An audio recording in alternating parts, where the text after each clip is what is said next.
The reason I wanted to talk to you today, a couple of things. First of all, your big column, you believe Norm Coleman is going to be the senator from the great state of Minnesota. How do you think this is going to come down? Well, I think we are a nation of law.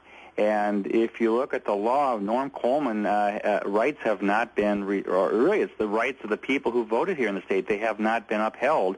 And we have equal protection laws, and we need to make sure this process is followed through. You know, I equated to a football game, since we're in football season. We've played 3/4 of the football game. Al Franken's up by 1 point, but he wants to say, well, we aren't playing the fourth quarter.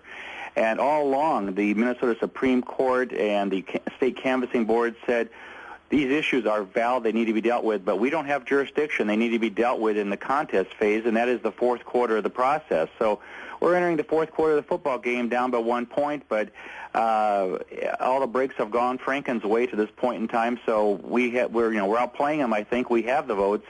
It's just a matter of letting the process work its way through. Well, here's what I don't understand.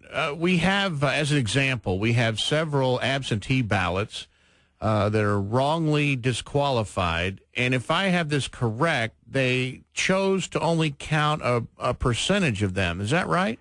Well, that is right. I mean, we don't know how many were wrongly disqualified because Mark Ritchie, our Secretary of State, decided not to have a standard for all counties to use. There was about 120 jurisdictions in the state that had to go back and look at rejected absentee ballots and decide were they improperly rejected. But he said, basically, use your own discretion as to what is improperly rejected and what is not. So the problem was, here's a classic example. In Minneapolis, if I get my numbers right, 171 rejected absentee ballots from election night were decided to be improperly rejected. In Scott County, much more friendly towards Norm Coleman, there was only a couple. And it makes you wonder how you can have such wide range. And here, as an example, in Scott County, there was one specific example where a husband and wife vouched for each other's absentee ballot because you have to have a witness.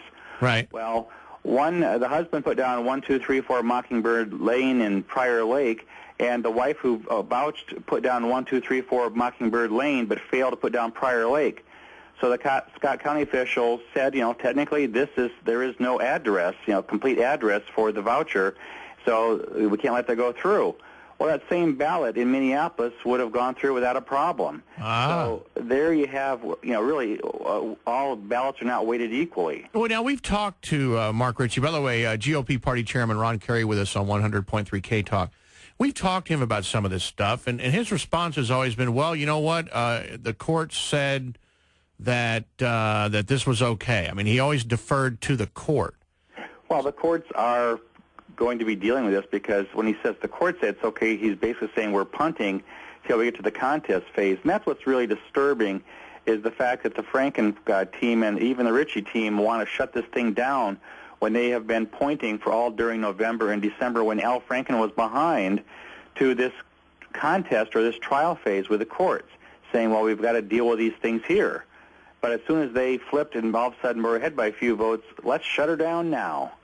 So there's just a real inconsistency in the argument of Mark Ritchie and the real inconsistency in the argument of the Franken campaign. They'll quit while you're ahead strategy. Well, exactly. But we've always known we're going to play 4 quarters of the game, and we're in the fourth quarter, and we're going to play the fourth quarter. And I'm confident with the facts. I mean, the facts really support that Norm Coleman is going to be reelected.